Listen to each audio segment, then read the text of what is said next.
Bismillahirrahmanirrahim. Assalamualaikum warahmatullahi wabarakatuh. Saya Amira Nur Syahira binti Azli, nama matrik 054887. Pada hari ini, saya dan sahabat-sahabat saya yang lain akan berkongsi serba sedikit berkaitan perihal ketokohan di bawah topik ulama, yang mana perbincangan kami pada hari ini berfokuskan kepada 4 perkara, iaitu apakah yang dimaksudkan dengan ulama, apakah peranan ulama, dan kami juga akan menceritakan tentang salah seorang tokoh ulama wanita dan sumbangan beliau kepada masyarakat. Jadi tanpa melengahkan masa lagi, saya akan memulakan dengan topik perbincangan pertama, iaitu apakah yang dimaksudkan dengan ulama. Dari segi bahasa, ulama merupakan jamak daripada perkataan alim yang bermaksud yang mempunyai pengetahuan.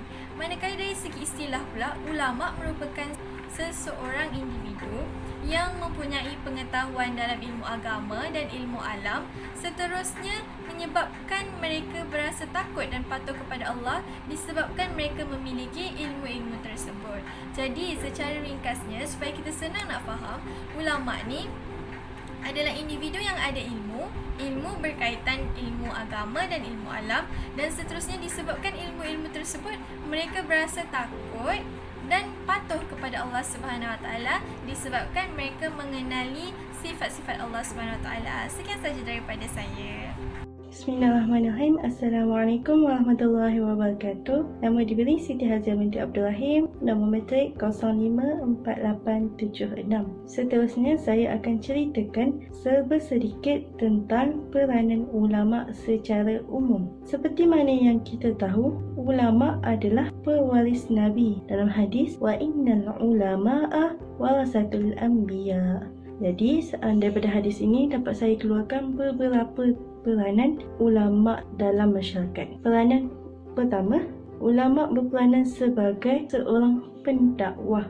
Ulama perlu berdakwah menyeru masyarakat supaya mengikut ajaran Islam yang sebenar. Selain itu, ulama juga perlu menjalankan tanggungjawabnya dalam amal ma'ruf dan nahi mungkar. Ulama juga perlu memberi contoh teladan yang baik kepada masyarakat agar dakwahnya lebih mudah untuk diterima. Peranan kedua, ulama berperanan membina generasi Muslim yang sejati. Ulama perlu berusaha melakukan pembaikan dalam memurnikan pemikiran umat Islam agar mereka dapat menerima Islam sebagai satu sistem hidup yang sempurna. Peranan yang ketiga pula ataupun yang terakhir adalah ulama berperanan menjadi sebagai sumber rujukan utama terhadap masyarakat. Ulama perlu menjadi rujukan terhadap masyarakat dan juga membantu masyarakat dalam menyelesaikan masalah sama ada urusan dunia maupun urusan akhirat.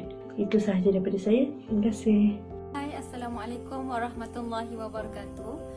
Saya Siti Wan Ratnasari binti Wan Abdul Aziz, nombor matrik 054746, akan menceritakan serba sedikit tentang Hajah Khadijah Tok Selohor. Baik, siapa Hajah Khadijah Tok Selohor ini? Nama sebenar beliau adalah Khadijah binti Haji Abdul Rahman, iaitu puteri kepada seorang ulama Kelantan yang digelar sebagai Tok Selohor. Menariknya tentang Hajah Khadijah ini, bila disebut tentang bapa, anak dan cucunya, pasti ramai yang kenal. Tetapi sebenarnya Hajah Khadijah sendiri juga merupakan seorang yang alim dan bijaksana. Hajah Khadijah dilahirkan pada tahun 1925 di kampung Tok Selohor, Tumpat, Kelantan. Mendapat pendidikan sehingga darjah 4, beliau telah mendapat pendidikan yang baik daripada bapanya. Kemudian Hajah Khadijah berkahwin dengan Tuan Guru Haji Ahmad Batu. Namun ikatan perkahwinan mereka tidak kekal lama. Mereka telah berpisah dan beliau kemudian pulang ke kampung Batang, iaitu kampung halaman keluarga belah ibunya. Pada tahun 1952, Hajah Khadijah telah berkahwin dengan Haji Muhammad bin Ilyas. Suami keduanya berasal daripada Raub Pahang dan merupakan seorang imam besar di Masjid Kuantan Pahang. Pada tahun 1992, Hajah Khadijah telah meninggal dunia akibat kemalangan jalan raya. Jenazahnya dikebumikan di kampung Kubang Batu Wakaf Baru, Kelantan.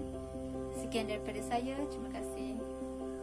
Assalamualaikum warahmatullahi wabarakatuh. Nama Tengku Nur Syahzanani Anis binti Tengku Jamil, nombor matrik 054691. Seterusnya saya akan menceritakan tentang sumbangan Hajah Khadijah binti Tok Seleho. Beliau pernah dianugerahkan bintang pingat jasa kebaktian PJK oleh Duli Yang Maha Mulia Sultan Pahang pada tahun 1980, dan beliau juga pernah dilantik sebagai seorang guru agama kemas di Kelantan pada tahun 1967. Bukan itu sahaja, beliau juga pernah menulis beberapa buah kitab sepanjang karier menjadi seorang guru agama. Antaranya kitab Risalah dan Syarat-Syarat Rukun Sembahyang, Risalah Sifat 20, Risalah Ringkasan Rukun Iman, Kitab Pengenalan Ringkasan Orang-orang Tasawuf, Ringkasan Sejarah Rasulullah SAW, Ringkasan Sifat-Sifat Mazmumah, Ringkasan Sifat-Sifat Mahmudah. Di tanah Melayu ini terdapat 3 ulama wanita yang telah direkodkan. Antaranya ialah Hajah Khadijah binti Tok Seleho. Siapa sangka antara ketiga-tiga ulama wanita ini telah memberi sumbangan besar dalam penulisan kitab kuning. Namun ada antaranya yang berselindung di sebalik tabir dengan menggunakan nama saudara lelaki mereka, kerana pengiktirafan penulisan kitab pada zaman itu hanyalah untuk kaum lelaki. Berkat ketekunannya dalam menyantuni kitab-kitab ayandanya, iaitu Tok Seleho, seorang ulama tasawuf tanah Melayu yang zuhud dan juga warak. Nama sebenarnya Abdul Rahman bin Uthman. Hajah Khadijah bukan sahaja memegang title sebagai seorang guru agama, malah beliau juga merupakan seorang wanita Melayu yang jenius dan alim dalam ilmu tasawuf, fiqh dan juga tauhid. Itu sahaja daripada kami. Sekian, terima kasih.